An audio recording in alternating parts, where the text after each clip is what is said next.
Hello बच्चा पाटी, कसे आहेत सगळे मजेत ना? चला, आज एक न्यू स्टोरी घेऊन आलेलो आहे. स्टोरी आहे एक ग्रास हॉपर आणि एक अँटची. ग्रास हॉपर जो खूपच खूपच आळशी होता. त्याला कामं करायला अजिबात आवडत नव्हतं.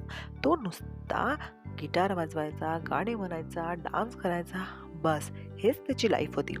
तेवढ्यात त्याला एक अँट दिसली. ती खूप कामं करायची. ती छान छान राहायची. सकाळी उठायची, कामाला जायची, रात्री घरी यायची, झोपून जायची. हेच तिचं लाईफ होतं. एकदा ग्रासहॉपरला ती दिसली काम करताना.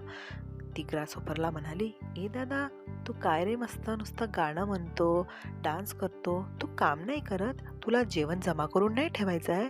तो म्हणाला, "अगं, तू इतके कामं करतेस, काय भेटते तुला? तू पण ये, आपण मज्जा करूया, डान्स करूया, गाणं म्हणूया आणि मस्त राहूया." ती म्हणाली, "नाही बाबा, मला थंडीसाठी जेवण जमा करून ठेवायचं आहे. चल चल, मी चालली माझ्या कामाला, तू कर तुझी लाईफ एन्जॉय." मग असेच हळूहळू दिवस जात राहिले. दिवस जात राहिले, तो आपली लाईफ एन्जॉय करत होता. समर आलं, मग विंटर्स पडले, झालं. मग आता त्याच्याजवळ जेवायला काहीच उरलं नव्हतं. तो फक्त चलत होता, चलत होता. त्याला प्यायला पाणीही नव्हतं भेटत.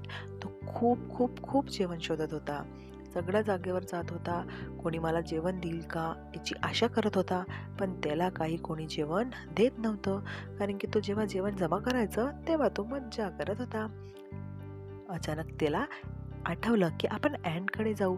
बहुतेक तिला माझी हेल्प करायची इच्छा वगैरे झाली तर ती बहुतेक मला जेवण देऊन देईल. तो जातो अँटकडे.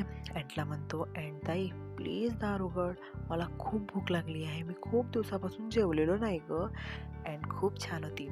तिला खूप वाईट वाटलं. ती लगेच त्याला आत घेते आणि त्याला जेवण देते. तर आपण या सगळ्या गोष्टींमधून काय शिकतो? की नेहमी मेहनत करायची. रोज थोडा अभ्यास करायचा. जेणेकरून आपल्याला एक्झाम्समध्ये त्रास नाही होणार. नेक्स्ट टाईम भेटू दुसऱ्या स्टोरीसोबत. तोपर्यंत बाय गाईज. मजा करा.